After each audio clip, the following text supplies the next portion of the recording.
Bom dia, tudo bem? Estou aqui para indicar um devocional abençoado que vai edificar muito sua vida, que tem me edificado.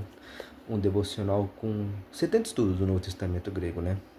Sim, ele é grego, só que em português também, que vai te despertar a conhecer a língua original do Novo Testamento, mas a priori é um devocional maravilhoso em que o centro é Deus, Jesus Cristo. Não é um café com Deus Pai, um devocional que o centro é você, que o foco é só você, mas é um devocional que o centro é Jesus Cristo, uma obra maravilhosa. Eu quero dar uma lida aqui, na primeira parte aqui, e ele é curto, não é exaustivo, mas bem profundo. Ele nos traz três análises aqui, tanto gramatical, uma observação exegética e aplicação. Não quero que esse vídeo fique muito longo, mas eu quero te mostrar o quão rico é essa obra. O texto que vamos analisar aqui, a parte A, João capítulo 1, versículo 1, nós conhecemos. A parte grega diz assim, ó, enarhe en logos. Gramaticalmente, o sujeito da oração, que é o logos, está no caso nominativo, que significa que essa palavra vem do latim e o seu significado é caso de nomeação ou caso nominal. Em seu núcleo, ainda que seja um verbo com valor nominal, o nome ou substantivo está, portanto, sempre presente no sujeito, para identificá-lo como sujeito da oração, ou seja, Jesus, o Logos, ele é o sujeito da oração. E temos, para enarhe, em Logos, temos possíveis três traduções. No princípio era a palavra, que conhecemos, né? Ou a NVT, no princípio aquele que a palavra já existia. Ou a ARA, a Almeida Revista Atualizada, no princípio era o verbo. Uma observação diegética aqui. Esse texto de João 1, capítulo 1, versículo 1, está literalmente ligado com Gênesis, capítulo 1, versículo 1. A Septuaginta, o texto que temos também hoje, os judeus dizem que os judeus pegaram o texto hebraico e traduziram para o grego da Septuaginta.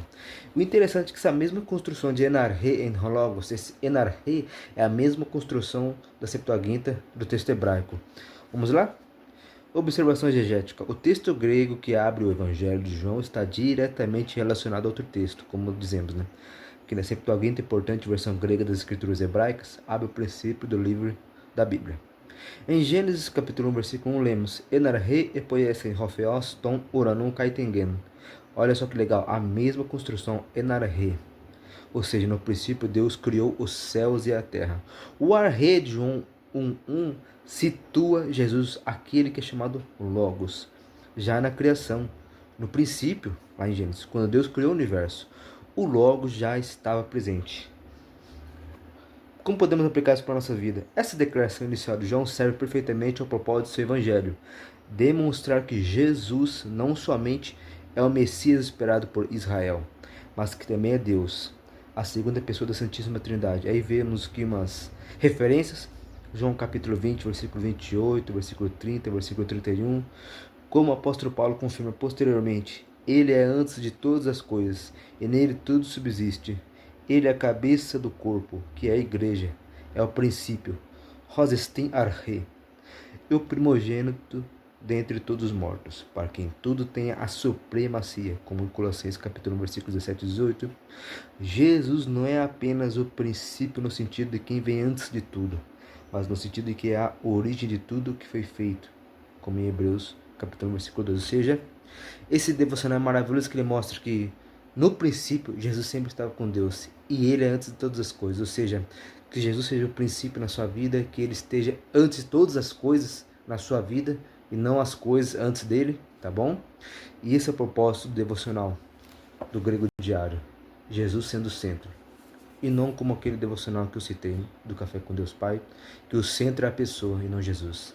Mas não, Jesus sempre será o centro.